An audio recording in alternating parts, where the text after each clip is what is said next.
So first of all, thank you for having me. It's my first year at boot camp, so thank you guys for the warm welcome. Listening to all the panels this week, I realized that my radio career is the unicorn of radio careers. I grew up as a teenager listening to WAAF.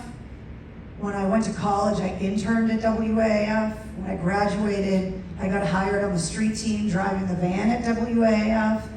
Opie and Anthony got famously fired, and they took a chance on a chick with purple hair that drove trucks for a living to put her on at night at WAAF. So I started my first on-air full-time job was at WAAF doing nights in 1998. I worked my way from being an unpaid intern to the first woman that ever worked on the street for the station, the first female music director, the only APD the station ever had, and was on the air full-time nights, middays, and afternoons for 22 years, but spent 29 years at one station. And we came back from President's Day weekend in 2020, before COVID, and they sold our stick and told us Friday's your last day. And so when you don't have the experience of moving up in markets and moving across the country and being uprooted after 29 years at one station that was my soul, it was, okay, what do I do now?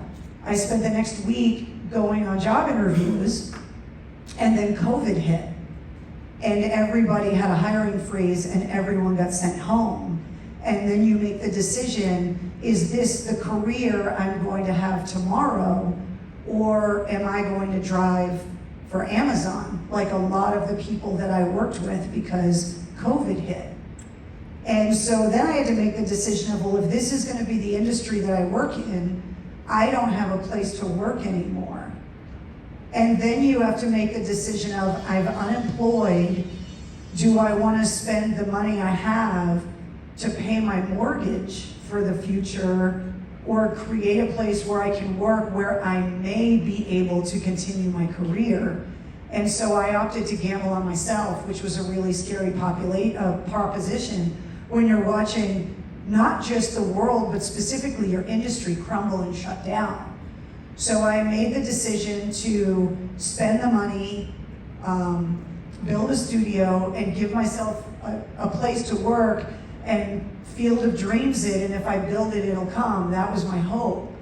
And so luckily, the entire industry shut down, so I called in every favor for every person I had ever done a favor for. I called sound engineers. There was nowhere to buy gear. As you guys will know, that good luck finding a microphone in March or April of 2020, because the big companies bought them all to make kits for the jocks to go home. And I did a lot of research. I really started researching podcasting and trying to figure out how I could keep my brand alive, hoping that the pandemic would end and I would be able to get back on the air somehow. So I built my studio, kept my brand alive, built my website, hired a graphic designer, made new logos, trademarked my name once my severance and contracts were expired with now Odyssey. Started building my studio, launched my podcast in June of 2020, and called in all of the favors with the bands that I had helped break over my entire career to generate the content. Another thing I learned at boot camp, I've never had a producer, I've never had a co-host. My entire career, I've been locked in that studio alone. So the content either came from the listeners or from the artists. So because I'm not doing the live show, it had to come from the artists. So I had to set up the interviews. Fast forward to now, I'm at 150 something episodes of the podcast. Westwood One called me because I had a studio where I could work that sounded like a real studio with professional gear. Once I got on the payroll at Westwood One, the local Cumulus station called. And so now, even though I'm on the air at Cumulus and Westwood One, I've kind of been able to create a job that I don't think exists yet, which is I'm a freelance brand in a box radio host. So if you need a Boston perspective on your show in another market, I'm there. My commute is down a flight of stairs. I'm prepping anyway because I'm generating content for my own shows, But if you need a jock because someone got in a car accident and they're gonna be out sick for 3 weeks, or your midday jock is going on maternity leave for 3 months, I have the ability to do that because my company owns me. I'm not owned by a big company anymore. So I now, in the next couple of weeks, will have the ability to broadcast live from my house and voice track and podcast and edit.